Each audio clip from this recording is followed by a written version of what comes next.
Jammu Kashmir association of हज and उम्रा companies के सदर शेख फिरोज ने कहा है कि उम्रा पैकेजेस के नाम पर लोगों को बड़े पैमाने पर धोखा दिया जा रहा है। मीडिया से बात करते हुए उन्होंने कहा कि लोगों को लो कास्ट उम्रा पैकेज के नाम पर गुमराह किया जा रहा है, इसलिए लोगों को होशियार रहने की जरूरत है। इस दौरान उन्होंने लोगों से धोखाधड़ी से बचने के लिए अहम पॉइंट की तरफ भी इशारा किया है। आने वाला सीजन है हमारा उम्रा का, आप लोग जानते होंगे पिछले 4-5 सालों से कश्मीरी लोग जो हैं बहुत तादाद में उम्रा पे जाते हैं। खासतौर पे सर्दियों के मौसम में जब उनके स्कूल्स ऑफ हो जाते हैं तो इससे एक नया मार्केट, एक नई इंडस्ट्री वजूद में आ गई। ये हज उम्रा इंडस्ट्री जो आप लोग खुद भी इस चीज से आप आगाह हो चुके होंगे, देखते होंगे कि एडवर्टीजमेंट और हर दिन कोई ना कोई नई कंपनीज आती है। ये खुशाइन बात है, बहुत अच्छी बात है कि एक सेक्टर नया जनरेट हो गया जहां से रोजगार कश्मीर के लोगों को फराहम होता है। इसमें बहुत सारे अनएम्प्लॉयड यूथ्स एडजस्ट हो गए, बहुत सारे ज्यादा। तो लेकिन अब तशवीश की बात भी हो रही है।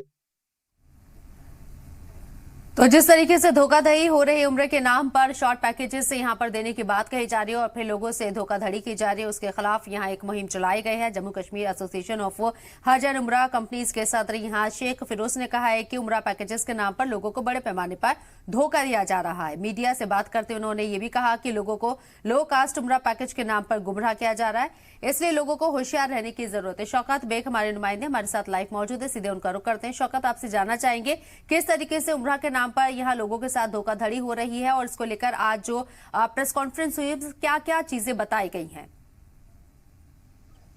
जी शबनम, बिल्कुल मैं बता दूं आपको, जिस तरह से आपको भी पता है कि काफी समय से जो है सऊदी से जो है वीडियोस वायरल होते हैं जिसमें कहा जाता है अकोमोडेशन की कमी है या फिर खाने पीने की कमी है या ट्रैवलिंग की कमी है या दूसरी चीजों की कमी जिसमें दिखाई जाती है। और ये आज जो है जम्मू कश्मीर के हज एसोसिएशन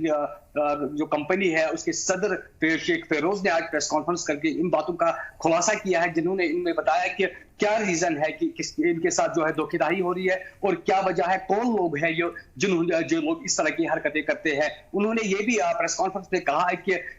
जो रजिस्टर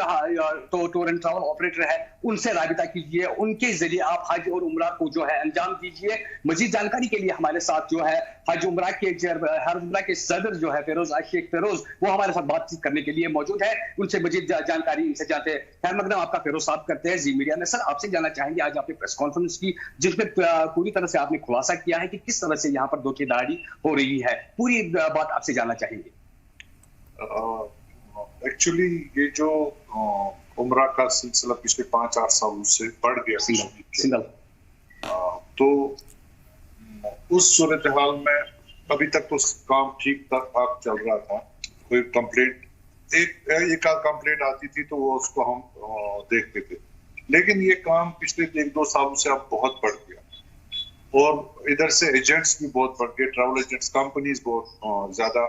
फोरफ्रंट पे आ गई। तो इसमें हमें तशवीश है थोड़ा बहुत, इसमें ये अप्रेंशंस है कोई गलत लोग ना आ जाए जिसकी वजह से कल को एक बहुत बड़ी प्रॉब्लम हो जाती है एंटायर इंडस्ट्री को और लॉ एंड ऑर्डर प्रॉब्लम हो जाती है, क्योंकि ये एक ऐसा काम है जहां पर लोग पैसा पहले देते हैं, सर्विसेज बाद में देते हैं। और दूसरा इसके साथ एक मजहबी सेंटिमेंट्स अटैच्ड है, तो लोग बर्दाश्त नहीं कर पाते इसके साथ इस काम में अगर चीटिंग को। तो इसलिए बहुत जरूरी है हमारी जो एसोसिएशन के साथ जो लोग रजिस्टर्ड है वो तो है ही है, लेकिन गवर्नमेंट की तरफ से गवर्नमेंट चाहिए एक रेगुलेटरी बॉडी बनाए, कोई रजिस्टरिंग अथॉरिटी हो जिनके साथ हम रजिस्टर हो जाए, वही ये काम करे, जो रजिस्टर नहीं हो उन पर, ताकि वो चेक एंड बैलेंस रहे। तो फिर साहब आपसे जानना चाहेंगे किस प्रकार से इनको पहचाना जाए जो लोग ये धोखेधड़ी करते हैं, जो गलत चीजें पेश करते हैं, काफी सारा पैसा जो है इनसे वसूल करते हैं, किस तरह से इन लोगों को पहचाना जाए? अभी भी सिंपल है, अगर गवर्नमेंट एक्शन पे आ जाए, रजिस्ट्रेशन शुरू करे, सब लोग वही लोग सामने आएंगे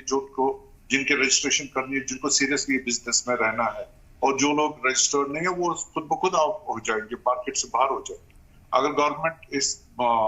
इस पर सोचने पे मजबूर हो जाए, वो कहीं पे इनकी रजिस्ट्रेशन करें, फिर ये शायद रुक जाएगा सिलसिला, अगर नहीं तो फिर ये चल सकता है। हम लोग आइडेंटिफाई करेंगे, लेकिन कोई अथॉरिटी होनी चाहिए उनको एक्शन लेने के लिए।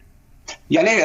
शबनम जी, मैं बता दूं आपको, यहाँ पर जिस तरह से शेख फिरोज ने कहा है कि ये वही लोग करते हैं जिनके पास एसोसिएशन की रजिस्ट्रेशन नहीं है, या दुकानों की रजिस्ट्रेशन नहीं है, या टूर एंड ट्रैवल एजेंसी नहीं है इनके पास, तो वहां पर लोग धोखे में फंस जाते हैं, क्योंकि ये एक लालच उनको देते हैं कि अगर 1 लाख रुपए में उम्रा उनका पूरा होता है, ये उनको लालच देते हैं कि 60 से 50 से 60 हजार रुपए तक ये पैसा